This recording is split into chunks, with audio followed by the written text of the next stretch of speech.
তো হ্যালো বন্ধুরা, wild life sanctuary Bethua Dogri দেখে আসার পরে তো একটু খিদে তো পেয়েছে। তো কোথায় চলে আসতে হবে? এইখানে ফেরার পথে আমার বনগাঁ যাওয়ার পথে চাকদা হয়ে ফিরি বনগাঁতে। তো এখানে যাওয়ার পথে কৃষ্ণনগরে দারুণ একটা জায়গায় চলে এসেছি। ঠিক আছে, ফেমাস একটা বিখ্যাত জায়গা। তোমরা চলে আসবে এখানে। খাওয়ার খুব সুন্দর, পরিপাটি পরিষ্কার খাওয়ার। আমি অনেক ইউটিউবার এবং অনেককে ভিডিও করতে দেখেছি। তো কোথায় চলে এসেছি দেখবে। এখানে একটা দারুণ আছে ব্যাপক রেস্টুরেন্ট এবং ভিতরে রোবটও আছে। ঠিক আছে, কোথায় দেখবে? দেখো, মাদার্স হাট, কৃষ্ণনগরের পাশে। এটা পরে তোমার হচ্ছে পুরো হাই রোডের পাশে। এটা কৃষ্ণনগর বহরমপুর হাই রোডের এই পাশে যেতে যেতে এইদিকে তোমার বহরমপুর আর ওইদিকে হচ্ছে কলকাতা। তো এটা হচ্ছে আমি ঢোকার মুখে, এটা পার্কিং এরিয়া।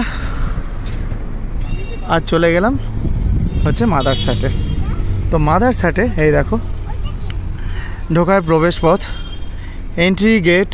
ঢুকছি, কত সুন্দর সুন্দর গাছ দিয়ে, গাছপালা দিয়ে সুন্দরভাবে সাজানো আছে, দারুণ। তো এখানে একটুখানি কস্টলি আছে আমি শুনেছি।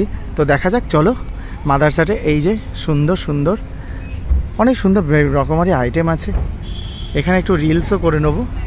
আর এখানে মাদার্স হাটে ওই যে ভিতরে না গ্রামের একটা দৃশ্য দেখানো হয়েছে, যেহেতু নামটা হচ্ছে মাদার্স হাট, মায়ের কুঁড়ে ঘর। তো চলো দেখি ভিতরে, এগুলো একটু দেখাতে হবে, চলো দেখাবো। তো চলো আজকের মেনুটা দেখিয়ে দিই তোমাদের। পয়লা বৈশাখ উপলক্ষে আজকের মেনুটা তোমাদেরকে দেখিয়ে দিচ্ছি। সামনে আজকে চড়ক, কালকে পয়লা বৈশাখ। তো অনেক স্পেশাল এই যে হচ্ছে তোমাদের হচ্ছে মেনু বই, এটা মেনু বই। তো এখানে হচ্ছে মাদার্স হাটের এরকম মেনু পেয়ে যাবে। ব্রেকফাস্টে কী আছে, স্যান্ডউইচে কী আছে, তারপর ডেজার্টে কী আছে, কোল্ড বেভারেজ সব কিছুই আছে, হট বেভারেজ। পুরো বইটা দেখালে এখন সম্ভব না, আমি তাড়াতাড়ি করে তো আপনাদের দেখাচ্ছি। তোমরা দেখে নিও একটু এখানে এসে।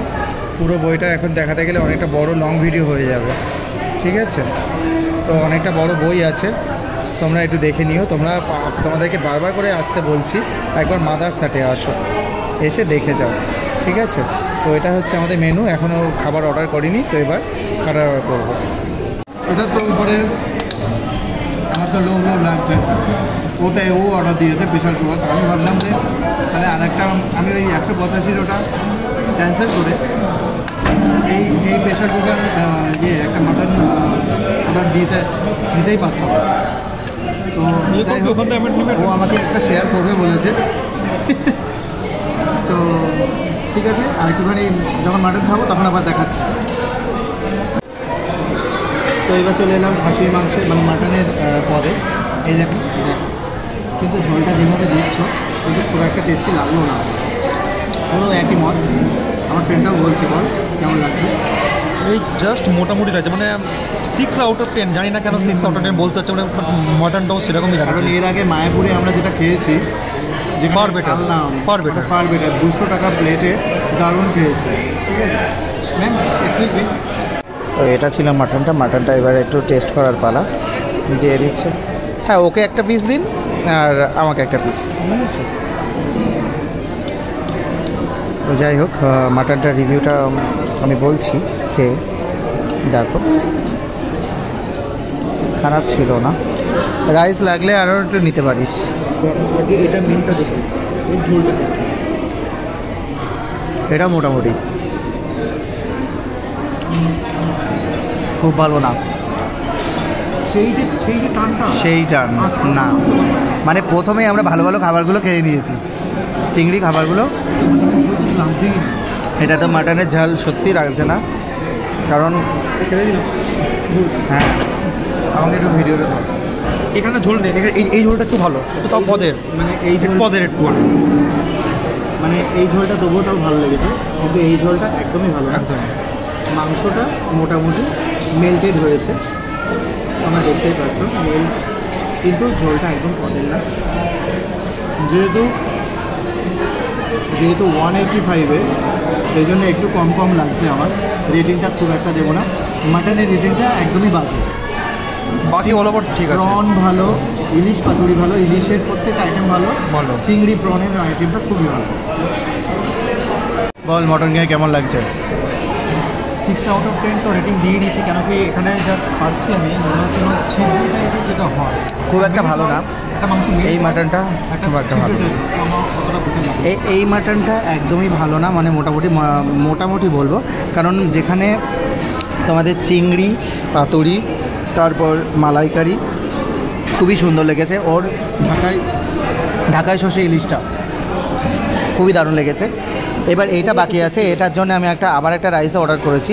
এই মাটনটাও 185 টাকা। আমি এটা দেখছি কেমন লাগে, তবে মনে হয় এটা ভালো, তবে এটা একদমই ভালো খুব একটা ছিল না। 6 কি 5 দেবো আমি আউট অফ রেটিং। মাটনটা শুধু চিবড়া লাগছে, একটু শক্ত লাগছে, মানে ভালো করে মেল্টেড হয়নি যেটা। ঠিক আছে, নেক্সট রিভিউটা আসছি। ভাই সাহেব আর পাচ্ছি না, সত্যি কথা বলতে লাস্টে এতটা আইটেম বেশি হয়ে গেছে, ভাতটা অনেকটাই আছে, আর পাচ্ছি না। এটা দিয়ে কিভাবে খাবো, সেই চিংড়ির মালাইকারি ঘুরে ফিরে লাস্টে আমাদের ফার্স্ট স্টার্টারে চলে এসছে, তো একদম আর পাচ্ছি না।